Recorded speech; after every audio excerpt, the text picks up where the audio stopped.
The glass of Cabernet Sauvignon in Julianne's hand trembled, casting a fractured crimson light across the marble kitchen island.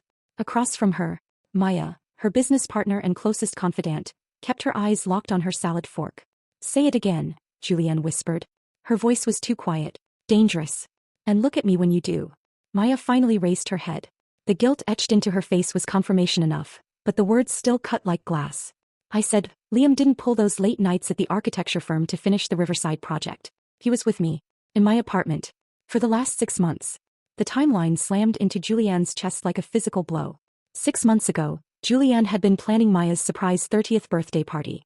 5 months ago, Julianne and Liam had finalized the down payment on their dream brownstone.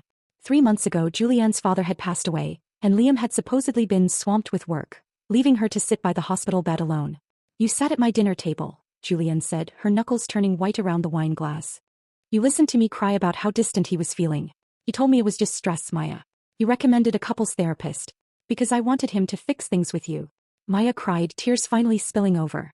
"I tried to break it off a dozen times, Julianne. But he kept coming back. He said you two were just roommates who shared a bank account. He told me he loved me." A sharp click echoed through the foyer. The front door swung open and Liam walked in, whistling softly. He tossed his keys onto the entryway table, loosening his silk tie. "Hey Jules, you won't believe the traffic on the bridge." Liam froze as he entered the kitchen. His eyes darted from Julianne's tear-stained, pale face to Maya, who was trembling across the island. The color instantly drained from his face. The cocky, charming architect was gone, replaced by a man realizing his perfectly constructed double life had just collapsed. "What's going on here?"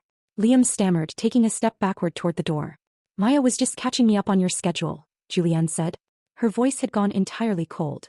She set the wine glass down with a controlled, terrifying click. "Specifically your overtime hours." Liam's gaze shot to Maya, a flash of anger crossing his face. He told her, "Maya, we agreed we were going to handle this properly." "Handle it properly?"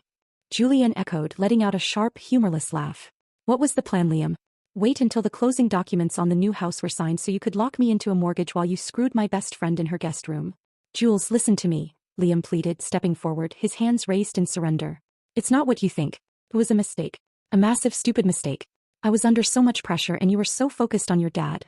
Do not dare bring my father into your cowardice," Julianne snapped, her voice finally cracking into an outright sob. "You left me alone when he died because it was more convenient for you to be in her bed." Maya stood up, grabbing her coat. "I'm leaving.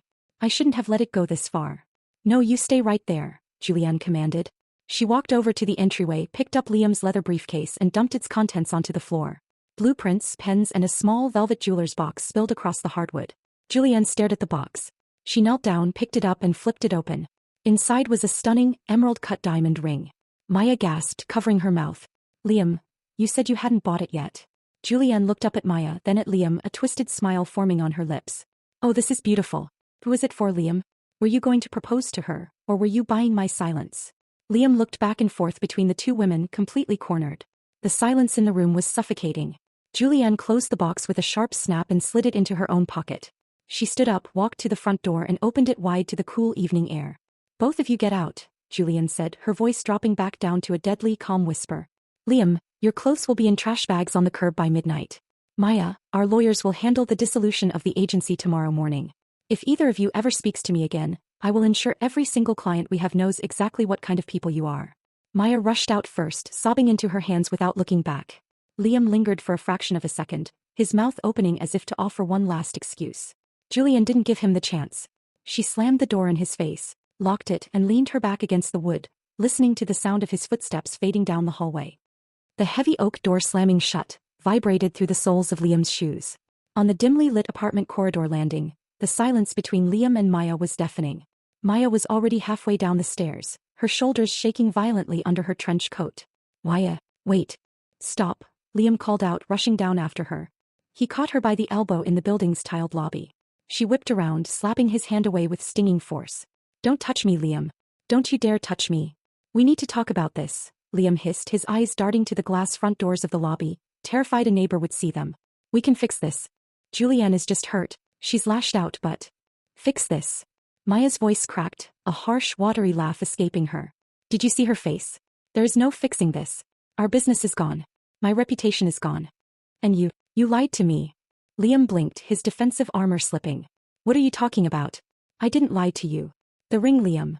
Maya stepped into his personal space, poking a sharp finger into his chest. You told me you were trapped. You told me you stayed with her out of guilt because her dad died. But you bought an emerald-cut diamond ring. That's her dream cut. You were going to recommit to her. You were playing us both against each other.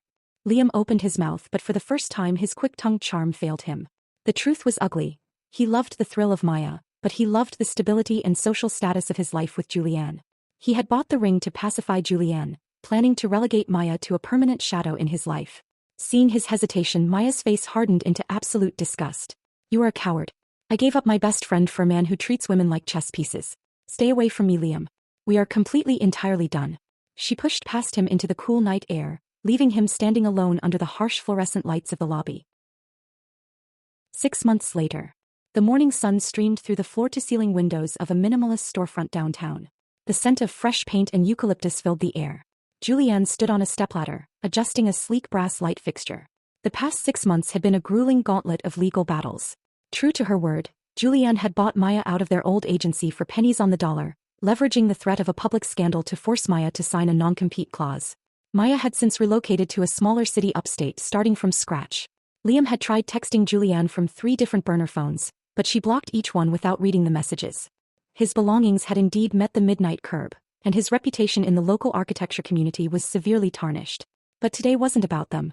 Today was the soft launch of Julianne Vance Interiors, her solo venture. The bell above the door chimed and Julianne turned around, wiping a smudge of dust from her cheek. Walking into the shop was Marcus, the structural engineer she had hired to consult on her first major commercial contract. He was holding 2 iced lattes and a small box of pastries. You're up early, Marcus said, a warm smile crinkling the corners of his eyes. He set the coffees down on a display table. I brought reinforcements. And the updated blueprints for the hotel lobby project. Julianne climbed down from the ladder, feeling a familiar pleasant flutter in her stomach. Marcus was everything Liam wasn't. Straightforward, grounded, and deeply respectful of her boundaries.